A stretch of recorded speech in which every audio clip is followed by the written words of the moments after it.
Hello everyone, स्वागत है आप सभी का इस वीडियो में। इस वीडियो के थ्रू हम लोग फंडामेंटल ड्यूटीज से रिलेटेड इंपॉर्टेंट क्वेश्चंस डिस्कस करने वाले हैं। तो अगर आप किसी भी एग्जाम्स की प्रिपरेशन कर रहे हो तो आपको पता है कि ये टॉपिक बहुत ही इंपॉर्टेंट है। तो स्टार्ट करते हैं वीडियो बिना किसी देरी के। First question, the fundamental duties does not enjoy any. बताइए, फंडामेंटल ड्यूटीज जो है ये किस टाइप का सेंशन एंजॉय नहीं करता है? मोरल सेंशन, लीगल, सोशल या फिर पॉलिटिकल? देखिए, फंडामेंटल ड्यूटीज़ जो है लीगल सेंसन एंजॉय नहीं करता, बाकी मोरल, सोशल एंड पॉलिटिकल जो है ये एंजॉय करता है। ठीक है, फंडामेंटल ड्यूटीज़ का मतलब होता है मौलिक कर्तव्य, याद रखिएगा हिंदी में। चलिए, हिंदी में भी बताऊंगा और इंग्लिश में भी। और अगर आपको इसका पीडीएफ चाहिए तो डिस्क्रिप्शन में टेलीग्राम का लिंक है, आप ज्वाइन कर सकते हो। विच of the following article talks about environmental protection and promotion? बताइए, निम्नलिखित में से कौन सा अनुच्छेद जो है ये बात करता है about the environmental protection and promotion?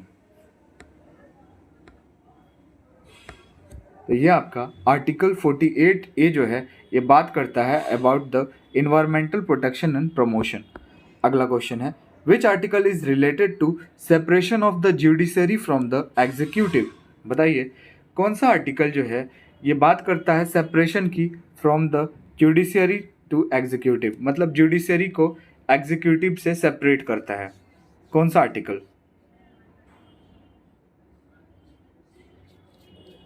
ये हो जाएगा आपका ऑप्शन नंबर सी, आर्टिकल 50। ठीक है, fundamental duties are mentioned in which article of the Indian constitution? बताइए, फंडामेंटल ड्यूटीज मौलिक कर्तव्य जो है ये इंडियन कॉन्स्टिट्यूशन के कौन से अनुच्छेद में मेंशन्ड है?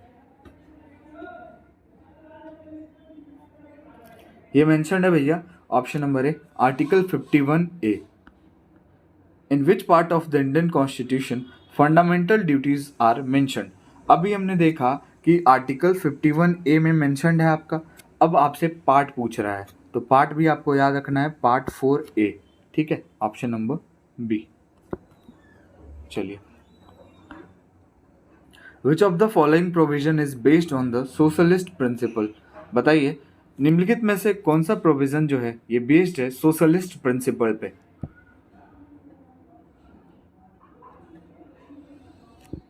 Option number C, article 42 is based on the socialist principle.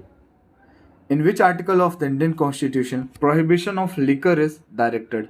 बताइए, इंडियन कॉन्स्टिट्यूशन के कौन से आर्टिकल में शराबबंदी से रिलेटेड संविधान निर्देशित किया गया है?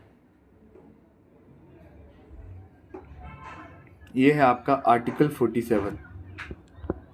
विच part of the Indian constitution is related to a state duties toward the individual? बताइए, कौन सा पार्ट जो है इंडियन कॉन्स्टिट्यूशन का ये रिलेटेड है to a state duties toward the individual? Federalism, directive principle, fundamental rights या फिर फंडामेंटल ड्यूटीज? ये आपका रिलेटेड है, option number B, directive principle. Directive principle of state policy was borrowed from the constitution of which country? बताइए, DPSP जिसको कहते हैं, directive principle of state policy, ये कौन से देश के कॉन्स्टिट्यूशन से बोरो किया गया है?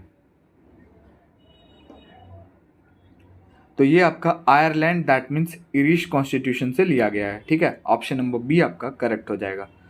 अगला क्वेश्चन है, fundamental duties were included in the Indian constitution on the recommendation of? बताइए, फंडामेंटल ड्यूटीज को इंडियन कॉन्स्टिट्यूशन में इंक्लूड किया गया, जोड़ा गया, किसके रिकमेंडेशन पे? Thakkar committee, Mehta committee, Balwant Rai Mehta committee या फिर स्वर्ण सिंह कमेटी? बताइए, किसके रिकमेंडेशन पे इंक्लूड किया गया फंडामेंटल ड्यूटीज को?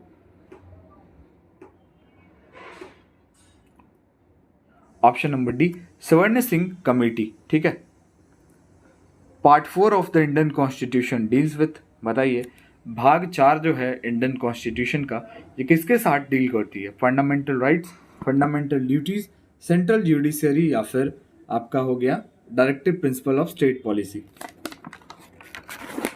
देखिए, फंडामेंटल ड्यूटीज किसके साथ डील करती है? ये आपका पार्ट 4A से डील करती है। ठीक है, लेकिन पार्ट 4 अगर रहेगा, ओनली पार्ट 4, इसमें ए नहीं लगा होगा, तो ये आपका DPSP, directive principle of state policy, याद रखिएगा। थोड़ा सा ही डिफरेंस है, इसलिए कंफ्यूज नहीं होना है। अगर पार्ट 4 हुआ तो आपका डीपीएसपी, एंड अगर पार्ट 4A हुआ तो आपका fundamental duties. Okay, who among the following is not a member of सवर्ण सिंह कमेटी 1976।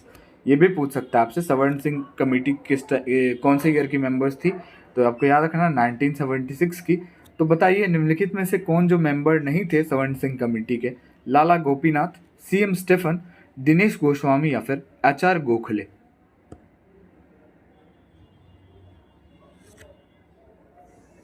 तो देखिए C M Stephen, Dinesh Goswami and H R Gokhale ये तीनों ही मेंबर थे, लेकिन लाला गोपीनाथ नहीं थे, तो ऑप्शन नंबर ए आपका करेक्ट हो जाएगा।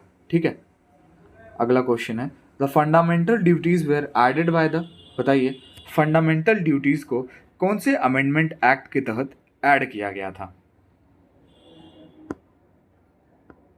31st, 42nd, 56 या फिर 52nd। तो इसको ऐड किया गया था फंडामेंटल ड्यूटीज को 42nd अमेंडमेंट एक्ट। ठीक है, when were the fundamental duties added to the constitution, बताइए फंडामेंटल ड्यूटीज को इंडियन कॉन्स्टिट्यूशन में किस वर्ष ऐड किया गया था? देखिए थ्रू 42nd अमेंडमेंट एक्ट। ठीक है, 1976, ऑप्शन नंबर बी याद रखिएगा, 42nd amendment act through 1976। The concept of fundamental duties where taken from, बताइए फंडामेंटल ड्यूटीज का जो कॉन्सेप्ट है ये कौन से देश से लिया गया है? देखिए फंडामेंटल ड्यूटीज का जो कॉन्सेप्ट है ना, ये बेसिकली आपके सोवियत यूनियन से लिया गया है, यूएसएसआर, रशिया से। In which country the principle of double citizenship has been accepted, बताइए कौन से कंट्री में डबल सिटीजनशिप जो है एक्सेप्टेड है निम्नलिखित में से? इंडिया में तो भाई नहीं है, ऑस्ट्रेलिया में है आपका क्या, कनाडा में भी नहीं है, आई थिंक नहीं, कनाडा में भी नहीं है, ऑस्ट्रेलिया और यूएसए में, बताइए। यूएसए में है बट ऑस्ट्रेलिया में भी नहीं है, यूएसए में है double citizenship. Option number D आपका करेक्ट हो जाएगा। And this is the last question, which of the following is not a fundamental duty, बताइए निम्नलिखित में से कौन सा जो है ये फंडामेंटल ड्यूटी नहीं है, फंडामेंटल ड्यूटी में नहीं आता है?